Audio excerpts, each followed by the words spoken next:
ہمارے ایک بزرگ گزرے ہیں بڑے اللہ والے، وہ ہر شخص کو استغفار بتاتے تھے اور استغفار کا تعویذ لکھ کر دیتے تھے، کل اس کو گھول کے پی لو، گلے میں ڈال دو، یوں کر دو، یوں کر دو. ہر شخص کو استغفار بتاتے تھے. کسی نے پوچھا آپ ہر شخص کو استغفار بتاتے ہیں؟ فرمایا کہ آسمان سے روزانہ خیر بھی اترتی ہے، شر بھی اترتا ہے، بلائیں بھی اترتی ہیں، مصیبتیں بھی اترتی ہیں اور برکتیں بھی اترتی ہیں، اور وہ ہمارے گناہوں کے بقدر اترتی ہیں. اور پھر ایک حدیث سناتے تھے، فرماتے تھے میں نے مشکات شریف میں ایک حدیث دیکھی ہے کہ انسان جب خطائیں کرتا ہے، گناہ کرتا ہے، تو وہ خطائیں گناہ اتنی زیادہ ہو جاتی ہیں، حدیث کا مفہوم عرض کر رہا، اتنا زیادہ ہو جاتی ہیں کہ ہمارے رزق کے دروازے کو بند کر دیتی ہیں، اور رزق کا دروازہ تھوڑا سا کھلا رہ جاتا ہے، باقی بند ہو جاتا ہے. اس کی ایک مثال دیتا ہوں.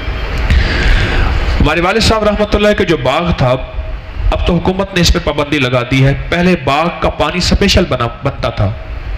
باغ کا پانی جو ذمہ دار ہے ان کے پتہ ہے، اور باغ کو بہت پانی دیتے تھے. اور جہاں باغ ہوتا ہے، اب بھی گورنمنٹ کا لا ہے، وہاں حکومت سڑک نہیں بنا سکتی، وہاں حکومت باغ کو نہیں کاٹنا. مقصد یہ ہے، انگریز ایک قانون بنا کے گیا تھا کہ باغ جہاں لگا دیں وہاں کالونی نہیں بن سکتی، وہاں مراعات ہیں، رعایتیں ہیں. تو ہمارے باغ کا پانی بڑا بنا ہوا تھا، ایک بڑا، اسے موگا کہتے ہیں، بڑا پائپ لگا ہوا تھا، جو بڑی زمینوں کو جتنا پانی ملتا تھا اس باغ کو اتنا ملتا تھا.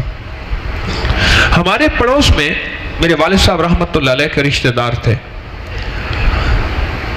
ایک دفعہ دیکھا تو پانی آیا ہوا ہے. اچھا، اس کا کوئی وقت نہیں ہے، وہ جس وقت چاہے نہر چلے گی تو پانی مسلسل چلے گا، کوئی وقت نہیں ہے. اب بھی وہ موگا ہے، اس کا کوئی وقت نہیں ہے.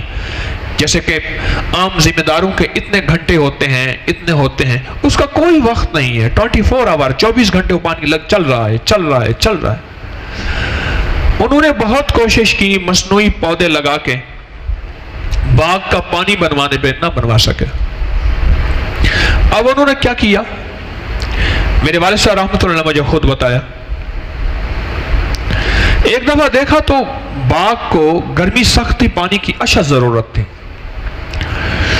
اس وقت ان کی پانی کی باری بھی تھی، ان کی باری تو مسلسل چل رہی تھی. جب بھی نہر آئے تو نہر کے آتے ہی بس پانی لگنا شروع ہو جاتا تھا. دیکھا کہ پانی نہیں آ رہا، بہت حیران ہو گئے. میں آپ کو استغفار کی مثال دے رہا ہوں، غور سے سمجھے گا. نوکر کو بھگایا، اس کو جا کے دیکھا، اس نے کہا جی موگا بند ہے. وہ کیسے بند ہو سکتا ہے؟ اس نے کہا تھوڑا تھوڑا پانی آ رہا. جا کے دیکھا تو ایک ہانڈی آ کے دی ہوئی تھی. ہانڈی کا منہ ہوتا نا ایسے، پانی اس کے اندر یوں آ جاتا. سمجھ گئے؟ موگے کے آگے ہانڈی دی ہوئی تھی، اور ہانڈی کے اندر پانی آ کے اس کو مزید پریشر دے کے اس نے بند کیا ہوا تھا. انہوں نے جو ہانڈی ہٹائی اور وہ موگا جو ہے وہ چلنا شروع ہو گیا. اچھا، وہ ہانڈی تھی ہماری اپنی، پانی اتنا ہو جاتا تھا کہ وہ ہانڈی آگے دے دیتے تھے، تھی اپنی. پھر جس وقت پانی آتا تھا نہر میں، اکثر آتا تھا، کچھ مہینے نہیں آتا تھا بچہ، اکثر آتا تھا. اب بھی وہ اپنی عورتوں کو وہاں ننگا کر کے بٹھا کے کپڑے دھونے کے لیے بٹھا دیتے تھے اسی جگہ، کیونکہ پانی آئے گا، انہوں نے ہانڈی ہٹانی ہے. ہانڈی اکثر ہوتی تھی. اب ہانڈی ہٹانے کے لیے یہ بندے کیسے آئیں گے؟ جب بندے آئیں گے ہی نہیں، کیونکہ عورتیں بیٹھی ہیں کپڑے دھو رہی ہیں، اور وہ بیچاری جس حالت میں بیٹھی ہیں، اسپیشل ان عورتوں کی ڈیوٹی لگتی تھی. رزق کے دروازے جب بند کرنے ہوتے ہیں، پانی کے دروازے جب بند کرنے ہوتے ہیں، یہ چالیں میں آپ کو بتا رہا ہوں، یہ انداز بتا رہا ہوں. اب حدیث مبارک پھر سنیے. جب انسان کے خطائیں اور گناہ بڑھ جاتے ہیں تو رزق کے دروازوں کے سامنے یہ گناہ آ جاتے ہیں، اور رزق یا بند ہو جاتا ہے یا تھوڑا ہو جاتا ہے. اور اور اب حدیث کا اگلا حصہ سنیے، مفہوم عرض کر رہا، فرمایا کہ جب بندہ استغفار کو اپنے لیے لازم قرار دیتا ہے، استغفار کو اپنے لیے لازم قرار دیتا ہے، تو یہ استغفار ان گناہوں کا ازالہ بن جاتے ہیں، ان گناہوں کو ختم کرنے کا ذریعہ بن جاتے ہیں، اور رزق کے دروازے کھل جاتے ہیں۔ اور جب رزق کے دروازے کھلتے ہیں، اللہ عطاؤں اور بارشوں کی اور رحمتوں کی اور کرم کی اپنی خاص نزول اور بارش کرتا ہے، اور اللہ اس کے لیے وسعت، عافیت اور برکت کے دروازے کھول دیتا ہے۔